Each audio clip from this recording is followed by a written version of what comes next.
The secret to saving and investing. Hello everyone, this is Roan Celis Capistrano of 1 Million Club. Nahihirapan ka bang mag-ipon? Don't worry, ginawa ko tong video para matulungan ka. Ang daming nagsasabi sa akin na di sila makapag-ipon dahil walang pera or pang-invest.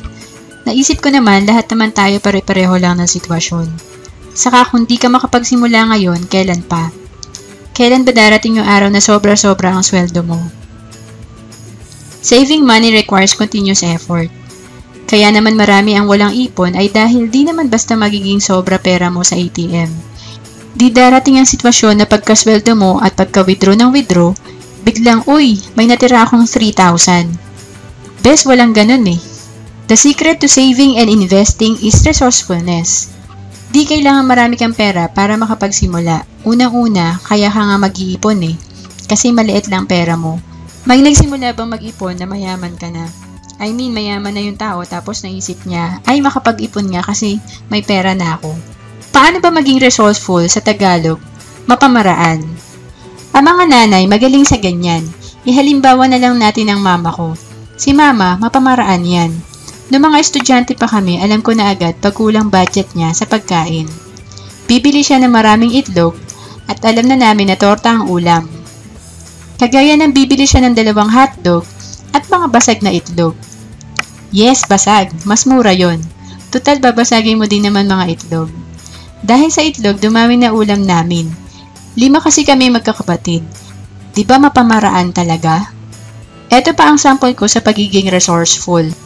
Dahil kapos sa budget kami pagpasukan sa eskwela, para makatulong kami ni Kuya kila Mama at Papa, yung mga walang sulat na notebook namin nung nakaraang school year, pinagsasama-sama namin yon at tinatahi. Di na namin kailangan bumili ng maraming notebook. Mga 2 to 3 pieces na lang bibilhin nila Mama. Kailangan maparaan lang. Paano kung nagsisave ka at nag-i-invest ng 30,000 per year for 7 years? Alam mo bang pwede mag-grow yan? After 20 years, 600,000 na value ng investment mo. Kapag may fund ka na 600,000, pwede magbigay sa'yo to ng 60,000 per year na return or kita. Meron mga investment plan para sa ganitong savings. At ang maganda dito, majority, may kasamang insurance. Nagtiyaga ka mag-ipon ng 210,000, pagtanda mo, sabihin na lang na pakinabangan mo yung investment mo for 35 years. Bakit 35 years? Nag-assume tayo na until 75 years old ka lang nabuhay at yung investment mo nagsimulang magbigay sa'yo ng kita nung ikaw ay 40 years old.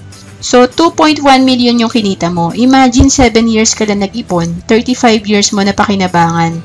May mamamana pa next generation mo. Maraming walang ipon kasi madalas iniisip, di ko kaya mag-ipon for 7 years. Ang tagal nun.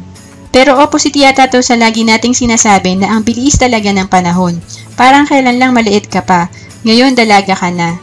Di ba madalas natin tong sabihin pag nakakakita tayo ng mga bata?